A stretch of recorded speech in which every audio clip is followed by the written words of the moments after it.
Assalamualaikum warahmatullahi wabarakatuh. Perkenalkan, nama saya Siti Nur Aini, NIM 97. Pada kesempatan kali ini, saya akan memaparkan hasil review jurnal saya yang berjudul Implementasi Model Pembelajaran Inquiry Terbimbing untuk Meningkatkan Pemahaman Konsep Fisika dan Keterampilan Berpikir Kritis Siswa SMK. Yang pertama yaitu pendahuluan. Pembelajaran di sini diartikan sebagai upaya guru untuk membantu siswa melaksanakan kegiatan pendidikan, di mana pelaksanaannya merupakan inti dari penyelenggaraan pendidikan melalui rencana pembelajaran yang sudah dibuat oleh guru dan diwujudkan melalui kegiatan yang efektif dan efisien sesuai dengan karakteristik pelajarannya. Oleh karena itu, pada penelitian ini menganalisis fisika di sekolah SMK. Pembelajaran fisika di sekolah SMK ini bertujuan untuk mencapai beberapa hal. Yang pertama yaitu membentuk sikap positif. Yang kedua itu menumbuhkan sikap ilmiah, kejujuran, objektivitas, kritis, dan kemampuan untuk bekerja dengan orang lain. Terus selanjutnya yang ketiga yaitu mengembangkan pengalaman dalam merumuskan masalah, seperti mengusulkan dan menguji hipotesis melalui eksperimen. Yang keempat itu mengembangkan kemampuan berpikir induktif dan deduktif dengan menggunakan konsep dan prinsip fisika untuk menjelaskan beberapa fenomena alam dan memecahkan masalah. Selanjutnya yang terakhir yaitu menguasai konsep fisika dan memiliki keterampilan untuk mengembangkan ilmu pengetahuan dan rasa percaya diri, di mana rasa percaya ini sebagai bekal untuk melanjutkan pendidikan ke jenjang yang lebih tinggi. Terus yang selanjutnya ada pembelajaran inquiry.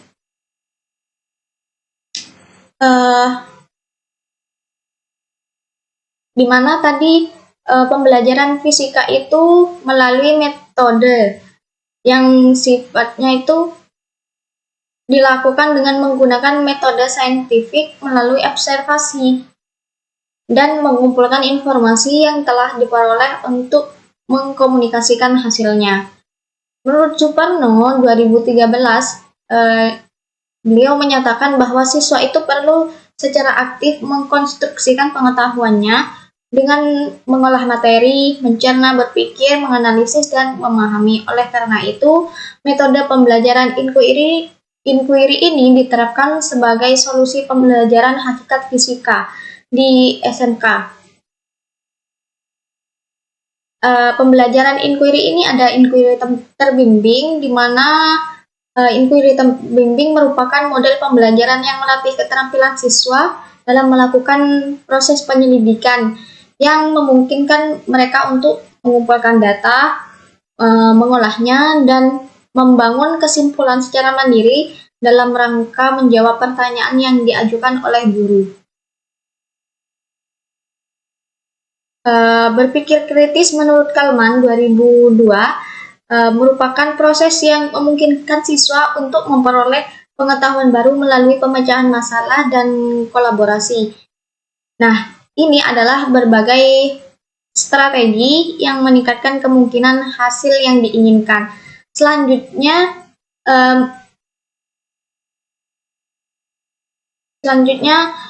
rumusan masalah dari penelitian ini yang pertama yaitu bagaimana pengaruh pembelajaran inquiry terbimbing terhadap pembinaan pemahaman konsep fisika pada siswa SMK.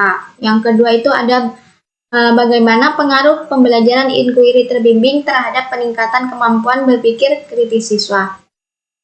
Selanjutnya, model pembelajaran inquiry terbimbing menurut Spiro dan Kniselli 2008. Di sini beliau mengembangkan desain pembelajaran inquiry terbimbing yang sistematis dengan tahapan yang jelas sebagai berikut. Yang pertama itu mengamati dan menggeneralisasi pertanyaan, di mana siswa ini diberi suatu fenomena atau masalah untuk diamati dan diidentifikasi, kemudian berdasarkan informasi yang diperoleh siswa itu, mereka menggeneralisasikan suatu pertanyaan untuk membahas pemecahannya. Yang kedua, membuat hipotesis, Di sini, guru memberikan kesempatan kepada siswa untuk mengungkapkan hipotesis dan membimbing mereka untuk menentukan dan memprioritaskan inquiry yang relevan. Yang ketiga itu merancang percobaan. Guru memberikan kesempatan kepada siswa untuk menentukan langkah-langkah percobaan untuk menguji hipotesis yang sudah dibuat tadi. Yang keempat itu melakukan percobaan untuk memperoleh informasi. Di sini, siswa melakukan percobaan sesuai dengan langkah-langkah yang sudah disusun tadi untuk memperoleh informasi yang relevan mengenai hipotesis yang sudah disusun di awal tadi. Terus yang kelima itu menganalisis data dan laporan eksperimen. Nah, pada tahap 5 ini merupakan tahap akhir pembelajaran inquiry terbimbing adalah yaitu membuat kesimpulan sementara berdasarkan data hasil yang diperoleh.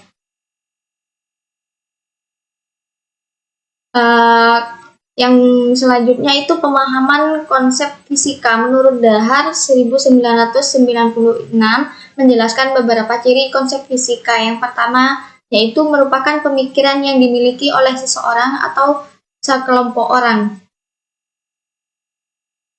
Terus yang kedua muncul sebagai akibat dari pengalaman manusia dengan lebih dari satu peristiwa atau fakta. Yang ketiga merupakan hasil pemikiran abstrak manusia yang merangkum banyak pengalaman. Yang keempat, konsep merupakan penghubung atau pemulaan fakta. Yang kelima dianggap tidak tepat karena munculnya fakta baru, oleh karena itu konsep yang relevan perlu mengalami perubahan. Selanjutnya, keterampilan berpikir. Keterampilan berpikir kritis ini melibatkan kemampuan untuk secara jelas dan tepat mengajukan pertanyaan penting, mengumpulkan informasi yang relevan, mencapai kesimpulan yang beralasan, membuat keputusan yang akurat, menilai kredibilitas sumber, mengidentifikasi penyebab yang mempengaruhi hubungan, dan berkomunikasi secara efektif dengan orang lain dalam mencari tahu solusi. Itu menurut Ednis 1989.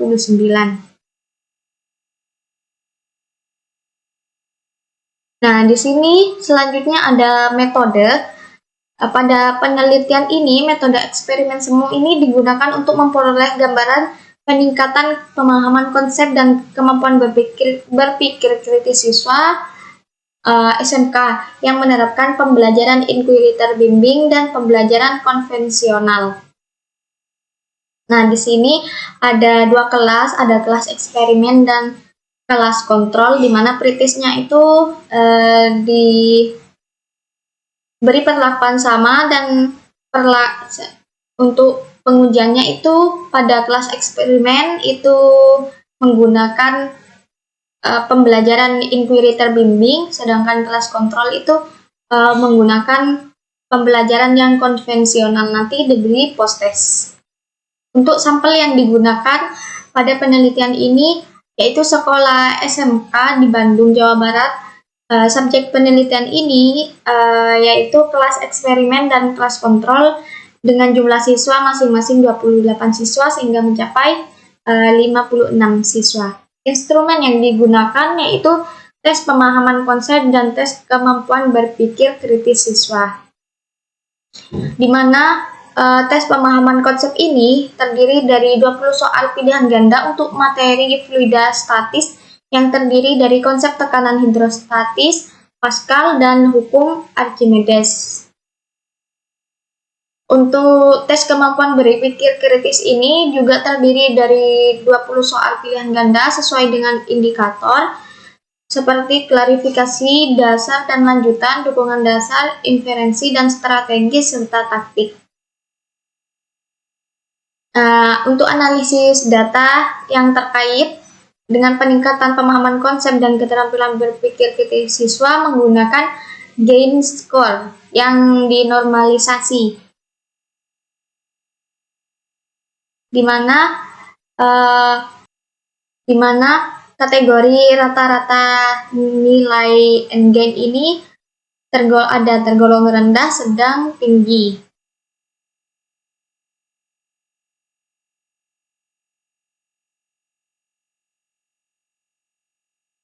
Nah, di sini hasil penelitian yang diperoleh, yang pertama yaitu pelaksanaan pembelajaran inquiry terbimbing. Tahap 1 itu mengamati dan menggeneralisasi pertanyaan.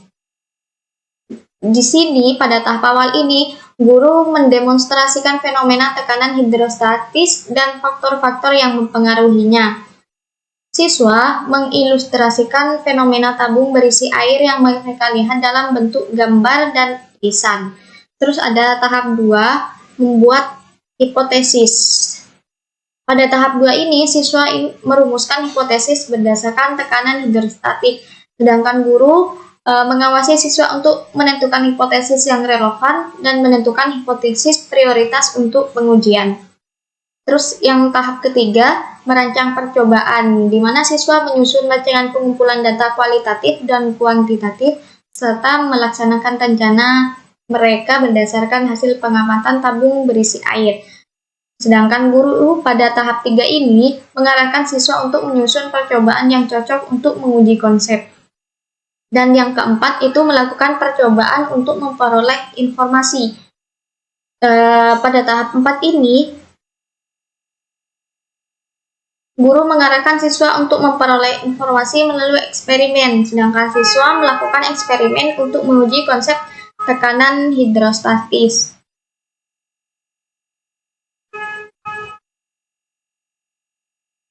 Yang kedua, memahami konsep fisika. Nah, tujuan pertama penelitian ini yaitu mendeskripsikan pemahaman konseptual siswa SMK yang mendapat pembelajaran dengan model inquiry terbimbing, di mana inquiry terbimbing ini diterapkan pada kelas eksperimen dan pembelajaran konvensional ini pada kelas kontrol. Data ini diperoleh melalui tes pemahaman konsep yang dilakukan pada awal pretest dan akhir penelitian. Bisa kita lihat pada gambar tabel, di mana pada tabel tersebut menunjukkan bahwa rata-rata nilai pretest kelas eksperimen dan kelas kontrol itu tidak beda nyata. Di sini tidak beda nyata, oleh karena itu tidak terdapat perbedaan kemampuan awal antara kelas eksperimen dan kelas kontrol. Hal ini disebabkan karena konsep fluidostatis telah dipelajari oleh siswa di sekolah SMP. Yang ketiga yaitu ada keterampilan berpikir kritis. Tujuan dari penelitian ini untuk mendeskripsikan peningkatan kemampuan berpikir kritis siswa pada sekolah SMK yang memperoleh pembelajaran inquiry terbimbing pada kelas eksperimen dan pembelajaran konvensional pada kelas kontrol. Kita bisa lihat pada tabel di samping ini, berdasarkan tabel pada di sini, rata-rata nilai pretest kelas eksperimen dan kelas kontrol masing-masing yaitu 46,6 dan 46,1, sedangkan rata-rata nilai post-test pada kelas eksperimen dan kontrol masing-masing adalah 84,5 dan 61,4. Nah, diskusi berdasarkan di sini ada tabel. Berdasarkan tabel ini, tabel yang ketiga ini terlihat bahwa rata-rata skor and gain masing-masing indikator pada kelas eksperimen itu lebih tinggi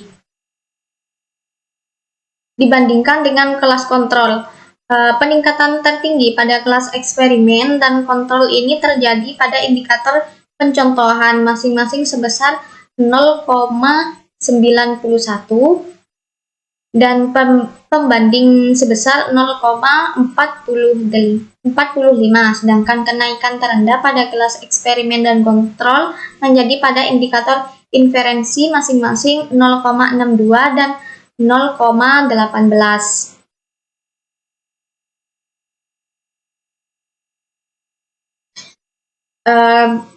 Untuk rata-rata peningkatan pemahaman konsep pada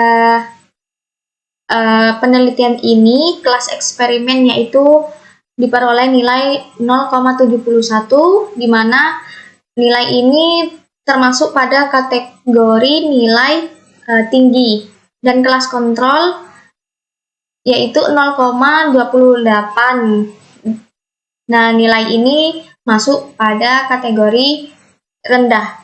Hasil pengujian rata-rata skor N-GAIN ini, siswa pada kedua kelas menunjukkan bahwa penerapan model inquiry terbimbing cenderung lebih bisa meningkatkan pemahaman konsep siswa dibandingkan dengan pembelajaran yang konvensional.